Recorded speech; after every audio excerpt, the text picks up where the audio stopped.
ভারত বাংলাদেশের সীমান্তবর্তী যে কাঁটাতার, সেই কাঁটাতার থেকে মাত্র 50 মিটার দূরে মালদার ঐতিহ্যবাহী রায় জমিদার বাড়ি।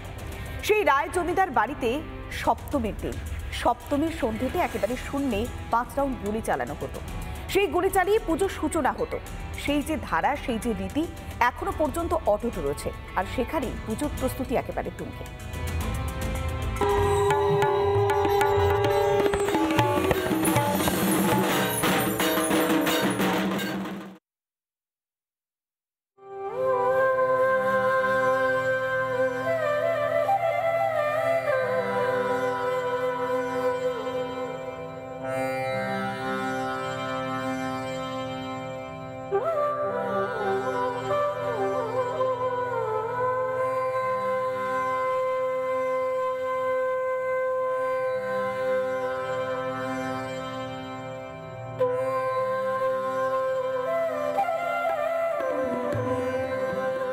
সুদূর উত্তরপ্রদেশ থেকে ডাল ব্যবসা করতে বাংলা এসেছিলেন অবোধ নারায়ণ রায়। তিনি শুরু করেছিলেন রায়বাড়ির দুর্গাপুজো।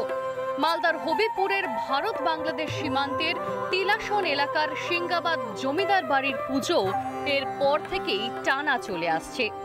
উত্তরপ্রদেশ থেকে বাংলায় আসেন, আসার পরে জমিদারি যখন শুরু করেন তখন ইংরেজ আমল, তখন উনি এই দুর্গাপূজার প্রতিষ্ঠা করেন এবং সেই থেকে আজ 225 বছর ধরে এই পরম্পরা আমাদের চলে আসছে। এখন আর জমিদারি নেই, সুবিশাল বাড়ির বিভিন্ন অংশ জুড়ে ধরেছে ফাটল, কিন্তু অক্ষুণ্ণ রয়েছে জমিদারি আমলের ঐতিহ্য।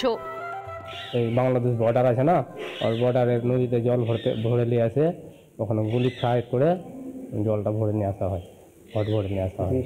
এখনো সেই নিয়ম রয়েছে, আমরা দেখে আসছি ছোটো থেকে। পুজোতে আপনার কোনো খামতি থাকে না, প্লাস রাজবাড়িতে গোটা গ্রামকে খাওয়ানো হয়।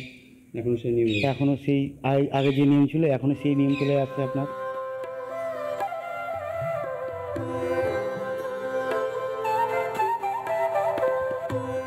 বাড়ির দালানেই তৈরি হয় দেবী মূর্তি। সপ্তমীর দিন পুনর্ভবা নদী থেকে জল ভরে পুজোর সূচনা হয় শূন্যে 5 রাউন্ড গুলি চালিয়ে। আজও অটুট 2 শতকের নিয়ম। পুজো উপলক্ষে পাত পেরে খায় গোটা গ্রাম। পুজো এবং ভোগ রান্নার দায়িত্বে থাকেন উত্তরপ্রদেশের মৈথিলি ব্রাহ্মণরা।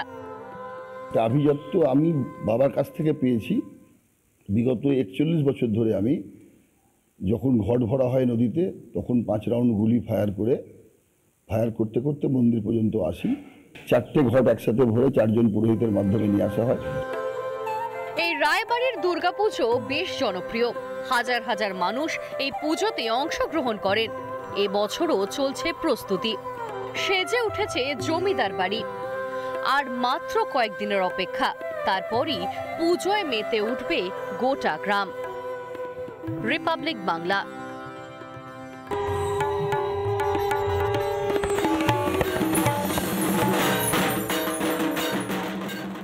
নানা ধরনের কন্টেন্ট দেখার জন্য লাইক করুন, শেয়ার করুন আমাদের ফেসবুক পেজ, সাবস্ক্রাইব করুন আমাদের ইউটিউব চ্যানেল।